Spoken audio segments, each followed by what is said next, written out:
All right, what's rule number one when you're making a gumbo? Rule number one. Never ever saute your okay. This is a cast iron skillet. Right. Gregory. Mm-hmm. You never ever saute your okra in a cast iron skillet. Okay. Do you know why? Why? It turns the okra black. Oh. So you never. This skillet here is for a roux and for gravy, not for okra. So that's rule number one. Okay. So what we're gonna do with this okra, we're gonna put it in this beautiful. I gotta get one of these pots. Oh, I love me some pretty pots. I gotta have a pretty pot, baby. So what I do here, and everybody don't make gumbo the same. I grew up making gumbo, watching my mama make gumbo. My mama never required that I make gumbo. Okay. But where's my match? Where's my match? I need you just had matches in your hand. They're over there somewhere. Oh, here we go. Here. Okay, here we go. This is my country kitchen. That's my friend Adrian. I'm gonna give you one of his paintings, but he did this for me. Mama, hanging up clothes in the country. We can identify with that situation. All right. I am a Creole cook, baby.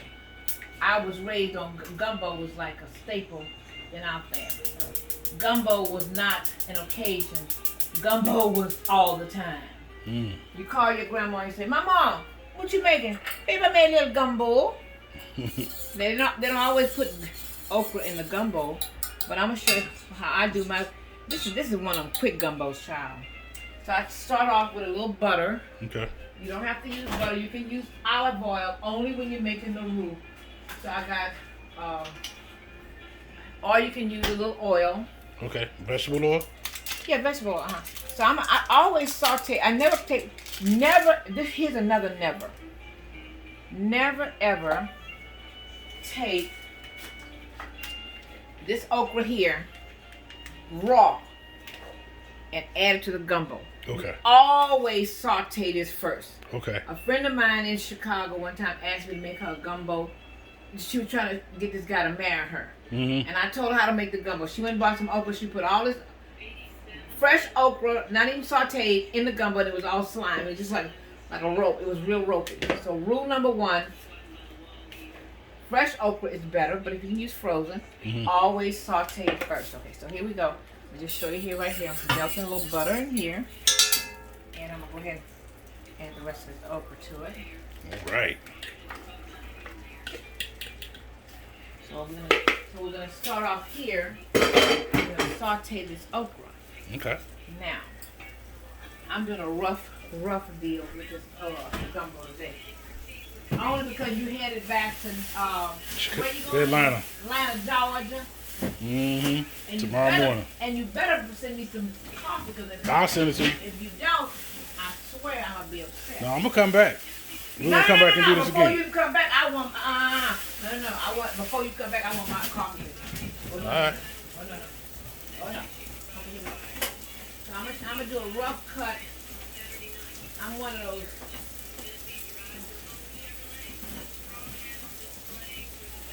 Okay. Got my. So that's rule number one. Okay. If you're gonna use it, and every cook should have a cast iron. I agree with you. All right. So that's one of my cast. I got a whole bunch of these cast irons. But you don't cook okra in your cast iron. Rule number one, Shaq. So now what we're doing here, just sauteing that okra. Okay. And gumbo is like a staple in my family. My mother had 9 kids. Most Louisiana families have a lot of kids because they're Catholic, and you can't meet nobody that don't have more than 7, 8, 9 kids, okay? So gumbo fed a lot of people. Right. And the word gumbo, you know what it means? What does it mean? Okra. You know where okra came from? Where? Africa. Hmm. It is not Cajun. gumbo is black all day long, baby. And I do a rough cut. Now, normally, most cooks will have all that little onion, garlic, pepper. I don't have time for that today, okay? So I'm making it because you're going back to Atlanta. I'm going to just show you how I'm doing this. So, what I'm going to do here, I'm going to saute. Look how pretty that looks. Yes. Tell me it don't look pretty, baby. Very. I know it looks pretty. So what I'm going to do, I'm saute that okra. This is a rough cut. Quick. Delicious gumbo shit. Put that light on up here. There's a light that comes on. Yeah, there we go. Yeah, now we're talking. Look at how pretty. That's pretty. Now let me tell you something you can do with this. Now if you just want to make a special little meal and just okra, you can take this okra right here, turn it into another kind of meal. And I'm going to tell you what that meal is. Some of you used to do this. So here, now I use Best Stop out of Scott, Louisiana has the best sausages.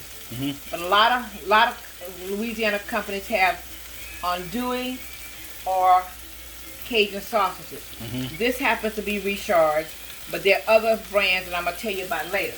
Okay. So this right here, I'm going to just show you, because right here in Louisiana, that kind of sauce is very plentiful. A lot of people use Hillshire and all that kind of stuff, but let's just say you feel like eating some okra. You got some sausages. It can be turkey sausage for that matter. I don't eat turkey sausage. I eat pork, baby. I'm sorry. So do I. Yeah, I'm sorry. Okay, I ain't one of them vegan, whatever. I do the old school stuff. Okay, so let's just say we're gonna put this in a gumbo, but let's just say you just have some. You just feel like eating some okra and some. Let's just say you just do that. Okay. Look at how pretty. That is good. Now, you know what else you can do with this? What can you do? You can add some tomatoes to that. Take it to another level. And what I'm going to do here is add a little Creole seasoning to it.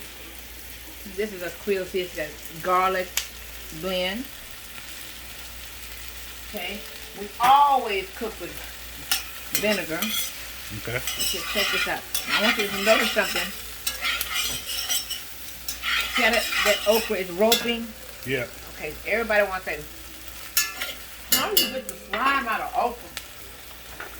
You know what? A lot of people like the slime. Not me. Most people don't like it. Right. Most people do not like the slime. I don't eat okra because they have the too slimy. Yeah. So this is the deal.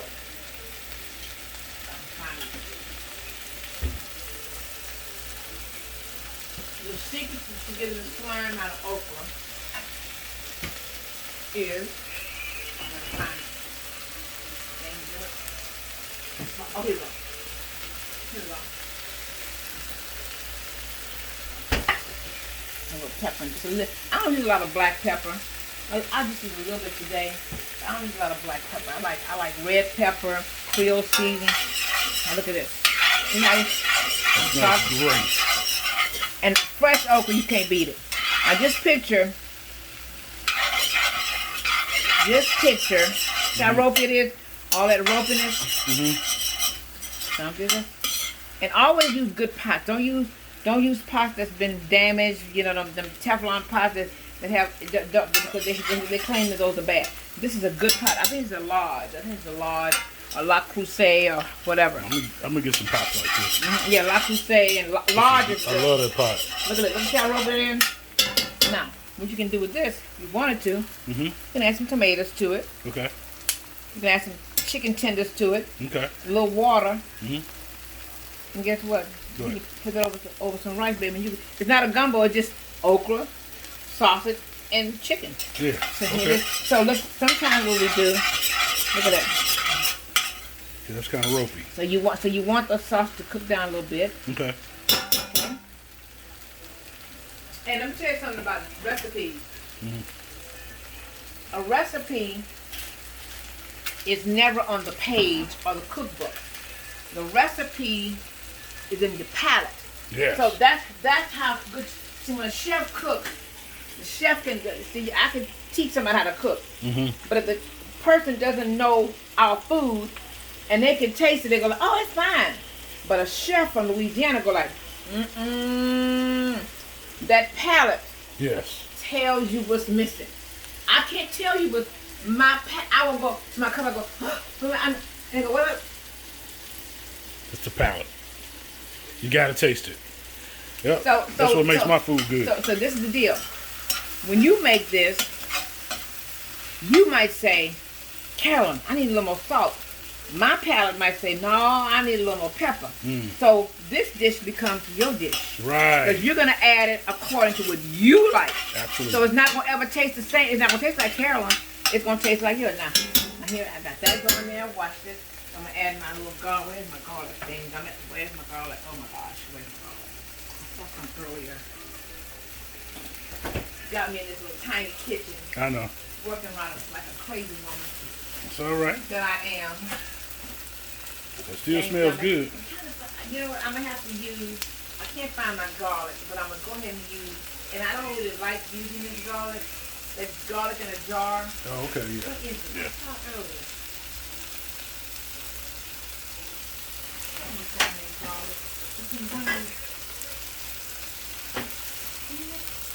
I just saw that jar of garlic.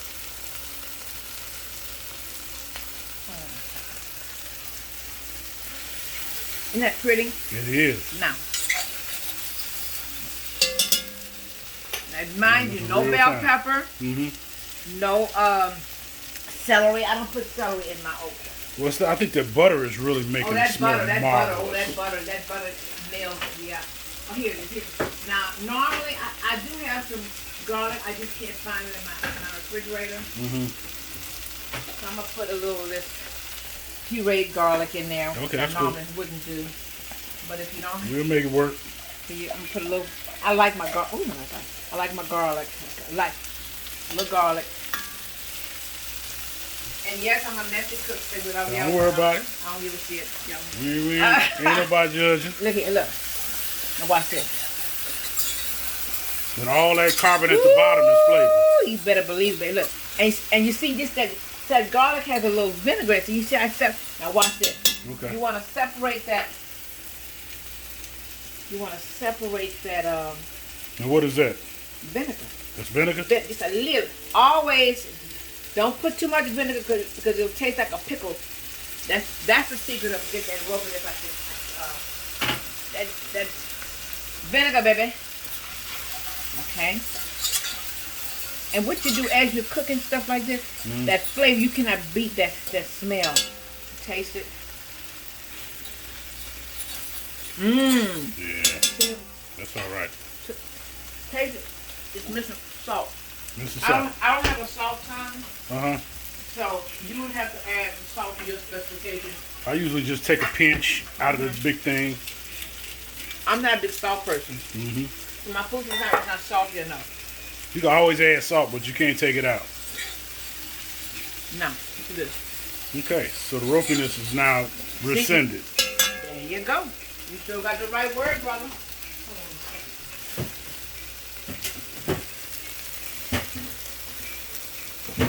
And all that flavor at the bottom of that thing and the carbon, that's all right. And always taste as you go. Your taste buds will say, this is missing, this is okay. And what happens, you cook to your specifications according to your taste buds. That's what ends up, oh, here we go. Now what I'm going to do today is add a little bit of this yellow, red red bell pepper because I want a little color. Okay.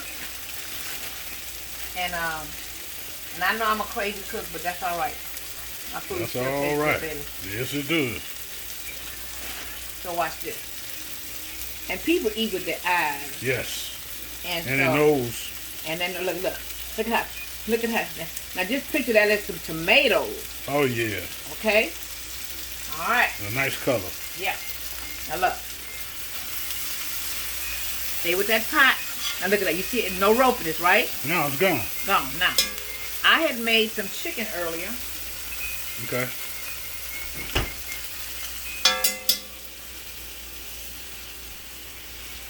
And I'm going to show you what I'm going to do here. Now that's you already made the roux and the chicken. This is a hen. That's a hen. The hen. I cook. See, a hen takes longer to cook than a regular chicken. Okay, because it's bigger. So what I did was I cooked this earlier. So now this hen is tender, but it takes a long time. So you just kind of boiled it down, simmered it down in this. I cooked it. And basically I made a gumbo. Okay. It was just chicken gumbo. Now watch this.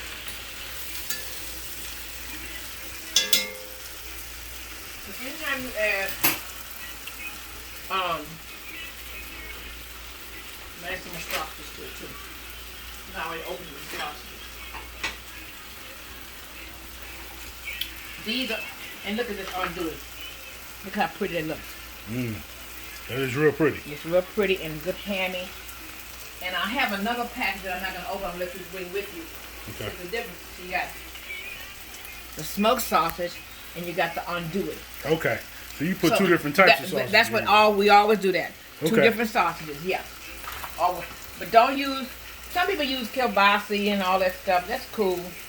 Because the Germans are the ones that really gave us the sausages. Right. Sausages didn't come from Africa. They didn't come from Paris. It came from the Germans. So when you talk about gumbo. That's why New York is off the chain with the sausage. Indeed. They got some places in New York where you walk in there and it just, it penetrates your skin. Yes. Now look at this.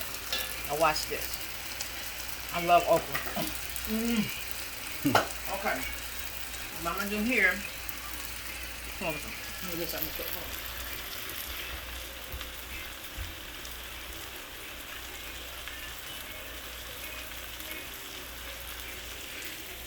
I want you to take one, piece of that okra. Grab a piece of that okra. Just put your fingers. Okay. Your hands are clean. Take a little piece. Okay. And now what's gonna happen? Now watch this.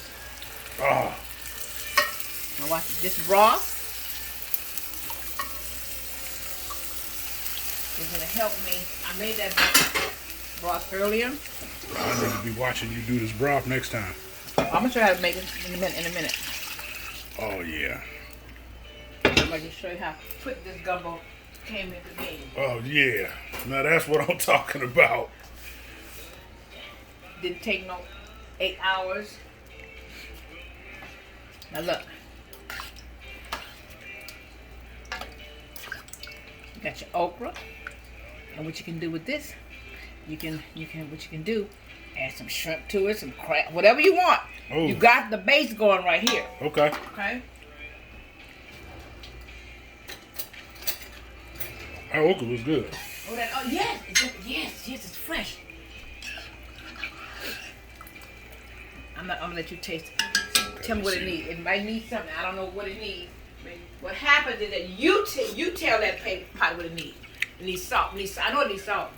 Okay. A little bit of salt. So I just want you to see where it is. Oh yeah. So what happens now, what we're gonna do with this,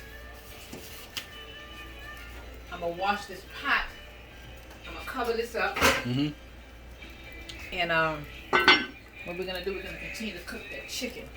Okay. Just use that same pot right. No, let me make a roux for you. Okay, yes, please. Make a roux. I want to see how you made that roux. I'm gonna show you the old-fashioned way to make a roux. Where's my butter? Where's the butter? The old-fashioned way to make a roux